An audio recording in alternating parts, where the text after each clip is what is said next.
વડોદરા શહેરના એવાયએમ ગ્રુપના ગણેશોત્સવમાં શ્રીમદ ભાગવત ગીતાનો સંદેશો લાઇટ શો થકી રજૂ કરવામાં આવ્યો।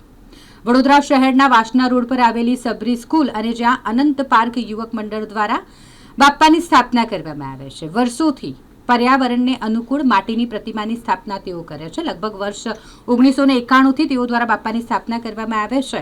દર વર્ષે અલગ અલગ થીમ પર તેઓ દ્વારા ડેકોરેશન કરવામાં આવે છે। આ વખતે બાપ્પાની સ્થાપના તેમણે કરી છે, પરંતુ સાથે સાથે એક અનોખી પહેલ પણ કરવામાં આવી છે। શ્રીમદ ભાગવત ગીતા વિશે સૌને જ્ઞાન મળે અને તેને સૌ સમજે તે માટે લાઇટ અને મૂવિંગ શોનું પણ આયોજન તેઓ દ્વારા કરવામાં આવ્યું છે।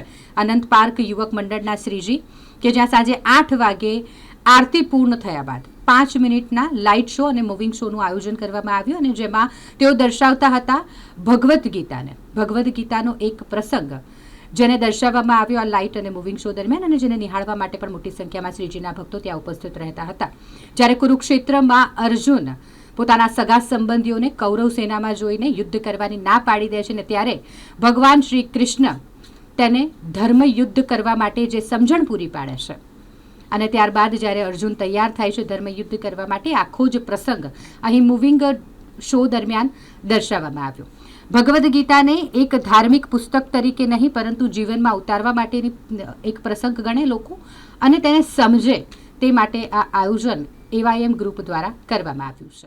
અમે Anand Park Society Vasna Road Sabari School પાસે ગણપતિની સ્થાપના કરેલી છે અને અમે ડેકોરેશનમાં આ વર્ષે વિષ્ણુ ભગવાનના અવતાર શ્રી કૃષ્ણ પર આખું કરેલું છે, જેમાં આખું કહેવાય ને કે મહાભારતનું કુરુક્ષેત્રનું મેદાન અમે દર્શાવેલું છે, જેમાં અર્જુન જ્યારે ધર્મયુદ્ધ લડવા માટે તૈયાર થાય છે અને કૃષ્ણને કહે છે કે મારો રથ બે સેનાની વચ્ચે લઈ જાઉં, હું આગળ જઈને લડીશ એમ, ત્યારે ભગવાન કૃષ્ણ છે એ આગળ રથ લઈ જાય છે અને ધર્મયુદ્ધ લડવા માટે તૈયાર થાય છે। ત્યાં જ નજર એની સામેના પક્ષમાં કૌરવોમાં આવેલા પોતાના સગાવાલા પોતાના ગુરુને જ્યારે નજર એના પર પડે છે અને ત્યાં જ કે મારે ધર્મયુદ્ધ આમની સામે લડવાનું, આમને મારવાના એમ કરીને પોતાના હથિયાર મૂકી દે છે।